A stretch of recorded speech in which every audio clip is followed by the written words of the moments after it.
अखंडमंडलाकारं व्याप्तं येन चराचरं तत्पदं दर्शितं येन तस्मै श्रीगुरुवे नमः। अज्ञानान्धस्य लोकस्य ज्ञानाञ्जनशलाकया चक्षुरुन्मीलितं येन तस्मै श्रीगुरुवे नमः। अध्यात्म विश्व विज्ञान यूट्यूब चैनल पर उपस्थित अपने सभी प्रेमी मित्र, आचार्य, गुरुजन आदि सभी का हार्दिक स्वागत करते हैं। मित्रों, विश्वरूप परमात्मा का प्रत्यक्ष यथार्थ दर्शन करने की युक्ति सर्वांग योग का हम अवलोकन कर रहे हैं। गत अंक में हमने पहला अध्याय मोक्षेच्छा दर्शन योग का अवलोकन किया, उसे जाना। उसमें हमने देखा कि मुमुक्षु सद्गुरु के पास जाकर विनम्रतापूर्वक दंडोत प्रणाम करते हुए पूछता है कि मैंने श्रुतियाँ, स्मृतियाँ, शास्त्र, पुराण आदि सब कुछ पढ़ लिए, उनमें कहा हुआ जो कुछ भी उपासना पद्धतियों की बातें हैं वो भी मैंने प्रत्यक्ष करके देखी, लेकिन मुझे स्थायी समाधान नहीं होता। और दूसरा वो कहता है कि वेदों में जो तत्त्वम असि, तू वही है, तू वही है, ऐसा जो कहा गया है उसका क्या तात्पर्य है, ये मेरे ध्यान में नहीं बैठता। मैंने सब कुछ पढ़ लिया है, तत्त्वम असि के विषय में ही वेद, उपनिषद आदि सब कुछ वही कह रहे हैं, लेकिन मेरे ध्यान में नहीं बैठता। क्यों? कैसे देखना चाहिए उसे? जो देखता है वो कौन है? और मैं अब सुनना नहीं चाहता, जानना चाहता हूँ। जानना और सुनना, इसमें अंतर होता है।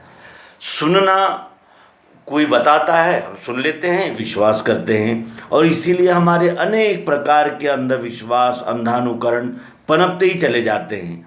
7वें आसमान में है और 10वें पाताल में है, फिर स्वर्ग है, नरक है, फिर ऐसा होता है, फिर वैसा होता है। इस प्रकार की अंधश्रद्धाएं सुनने से ही पनपती है। सुनने पढ़ने से अधिक जांच करके देखने में सत्य का और असत्य का निर्णय होता है। इसीलिए वो कहता है कि मैं यथार्थ जानना चाहता हूँ, मुझे यथार्थ ही बताइए, जैसा है वैसा। आइए अब दूसरे अध्याय को जानते हैं। ये अध्याय श्रीमद् यानी सद्वा सर्वांग योग का गुरु स्थापन योग है। यह प्रश्न मुमुक्षु का सुन के श्री गुरु कहें, लक्ष्य सिद्धांत का जो सो निश्चयार्थ स्वरूप के, यही विज्ञान की रीति साक्षात्कार स्वरूप का, इसी का बोध होने से दृढ़ निश्चय है मिले, जड़ चैतन्य की ग्रंथि छूटने का सुमार्ग ये, बता से अपने आगे रखना भूलना नहीं, फिर वे सूक्ष्म दृष्टि से देखना बोध के लिए, ये में बोध होते ही मुक्ति है ब्रह्मजाल से। कहे तत्श्रुति वो क्या है त्वम रहता कहाँ, असी कहा जिससे वो क्या ध्यान में बैठता नहीं, देखना उसको कैसे, जो देखे वह कौन है, जानना चाहता हूँ ये यथार्थ मुझको कहे। यह प्रश्न मुमुक्षु का सुन के श्री गुरु कहें। ये मुमुक्षु का प्रश्न सुनकर श्री गुरु कहने लगे कि लक्ष्य सिद्धांत का जो सो निश्चयार्थ स्वरूप के, सिद्धांत का लक्ष्य, लक्ष्य यानी ध्येय, लक्ष्य उसे कहते हैं टारगेट। तो सिद्धांत का टारगेट जानने पर ही स्वरूप का निश्चय होता है। जैसे हमें यदि कश्मीर जाना है तो हम तमिलनाडु की ओर नहीं जा सकते, दक्षिण की ओर नहीं जा सकते, हमें उत्तर की ओर ही जाना होगा। उसी तरह अगर हमें सिद्धांत का लक्ष्य चाहिए तो स्वरूप का निश्चय होना आवश्यक होता है। इसीलिए सद्गुरु कहते हैं कि लक्ष्य सिद्धांत का जो सो निश्चयार्थ स्वरूप के, और यही विज्ञान की रीति। विज्ञान की रीति क्या है? सुनना, पढ़ना, ये तो थ्योरेटिकल है, लेकिन विज्ञान उसे कहते हैं जो सुना है, पढ़ा है, उसे प्रयोगशालाओं में प्रयोग करके प्रत्यक्ष देखना, इसे विज्ञान कहते हैं, साइंस। और साइंस की पद्धति क्या है? साइंस की पद्धति है करके देखना, यानी संपूर्णतया यथार्थ जानना। यही विज्ञान की रीति साक्षात्कार स्वरूप का साक्षात्कार। स्वरूप का साक्षात्कार अर्थात होता है अपने स्वरूप को साक्षात जान लेना। सुनना, मानना, पढ़ना नहीं, साक्षात यानी प्रत्यक्ष अपने स्वरूप के जान लेने के लिए विज्ञान की रीति ही उपयोग में लानी चाहिए। और इसी का बोध होने से दृढ़ निश्चय है मिले। यदि हमारे स्वरूप का हमें बोध होता है, स्वरूप का साक्षात्कार होता है, तो और इसका यदि बोध होता है तो हमें दृढ़ निश्चय मिलता है। मुमुक्षु गत अध्याय में कह रहा था कि समाधान नहीं स्थायी, वो कैसे मुझको मिले? तो समाधान कब होता है? जब हमारा निश्चय होता है। निश्चय के अनंतर ही समाधान होता है, क्योंकि निश्चय होते ही फिर मन का मनन और संकल्प, विकल्प आदि समाप्त हो जाते हैं। मनुष्य निश्चय करता है, यानी उसके विचार दृढ़ हो जाते हैं। तो विज्ञान की रीति से स्वरूप का साक्षात्कार करने पर और उस स्वरूप का साक्षात्कार करने से जो हमारे बुद्धि को बोध होता है, उससे हमें दृढ़ निश्चय की प्राप्ति होती है। जड़ चैतन्य की ग्रंथि छूटने का सुमार्ग ये। कुछ कहते हैं ये विश्व जड़ है, कुछ कहते हैं ये विश्व चैतन्य है। और जड़ और चैतन्य इन दो ही विभागों में ये अनंत प्रकार के मत पंथ संप्रदाय बटे हुए हैं। कुछ लोग कहते हैं कि जो दिख रहा है वही सत्य है, कुछ लोग कहते हैं जो दिख नहीं रहा है वही सत्य है। अब इस सत्य और असत्य का निर्णय कैसे होगा? ये सत्य असत्य, जड़ और चैतन्य, इनकी जो गांठ पड़ गई है वो किस मार्ग से सुलझेगी? तो सद्गुरु कहते हैं कि जड़ चैतन्य की ग्रंथि छूटने का सुमार्ग यही है, यानी विज्ञान के मार्ग से जाने पर ही जड़ क्या है, चैतन्य क्या है, जड़ अलग है क्या, चैतन्य अलग है क्या, इस गांठ को सुलझाया जा सकता है। इसके लिए विज्ञान ही इसका सुमार्ग है। बताशे अपने आगे रखना, भूलना नहीं। बताशे अपने आगे रखना, आगे रखना, भूलना नहीं। क्यों?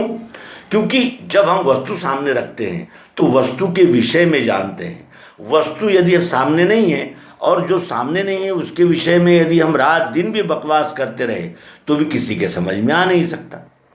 इसीलिए सद्गुरु कहते हैं कि यदि तुम्हें जड़ चैतन्य की ग्रंथि को छुड़ाना है, स्थायी समाधान चाहिए, तो विज्ञान की रीति का अवलंबन करो, पदार्थ अपने आगे रखो। जड़ चैतन्य की ग्रंथि छूटने का सुमार्ग ये, बताशे अपने आगे रखना, भूलना नहीं।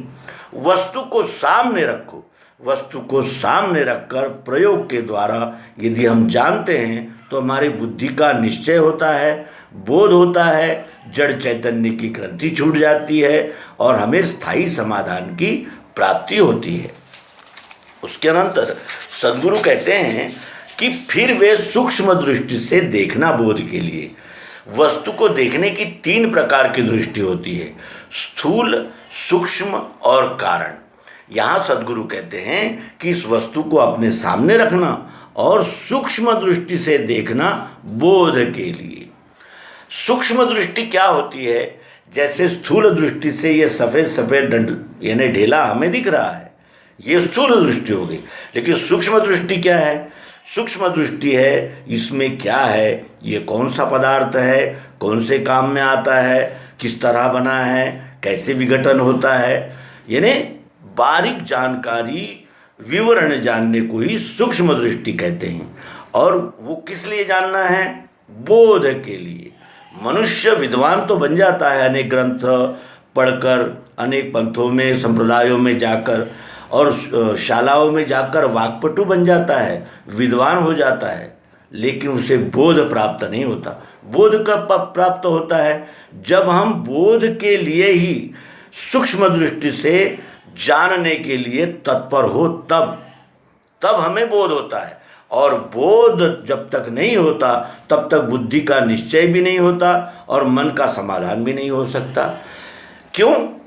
क्योंकि हे में बोध होते ही मुक्ति है ब्रह्मजाल से। ये जो सारा ब्रह्मजाल चल रहा है, जन्नत है कहीं 7वें आसमान में, 10वें पाताल में कहीं परमात्मा रहता है, परमात्मा ऐसा है, वो अन्यथा कर्तुम शक्ति लेके खड़ा है, वो कुछ भी कर सकता है, वो चाहे जो करे।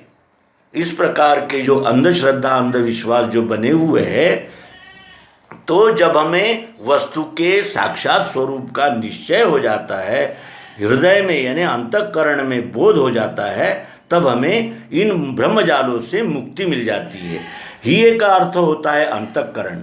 मन, बुद्धि, चित्त और अहंकार ये हमारा अंतःकरण है, अंदर है। बाह्यकरण आँख, कान, नाक, त्वचा, जीभ और हाथ, पांव, गुदा, उपस्थ और वाचा ये हमारे बाह्यकरण है। अंतःकरण ही में बोध होते ही, अंतःकरण में बोध होते ही सभी ब्रह्मजालों से हमें मुक्ति मिलती है। ये इस अध्याय में गुरु स्थापन योग में सद्गुरु भगवान मुमुक्षु से कह रहे हैं। आगे के अध्याय से हम प्रयोग के द्वारा विश्वरूप परमात्मा का प्रत्यक्ष यथार्थ दर्शन करेंगे। अपने सभी मित्रों से विनम्रता पूर्वक प्रार्थना है कि वे सर्वांग योग निरूपण मालिका के प्रत्येक अध्याय को क्रमशः देखें और जानत तुम ही हुई जाई, इस साक्षात सत्य सनातन अनुभव तक पहुँचे। धन्यवाद। नर्मदे हर। सद्गुरु भगवान की जय। विश्वरूप परमात्मा की जय। ओम शांति शांति शांति।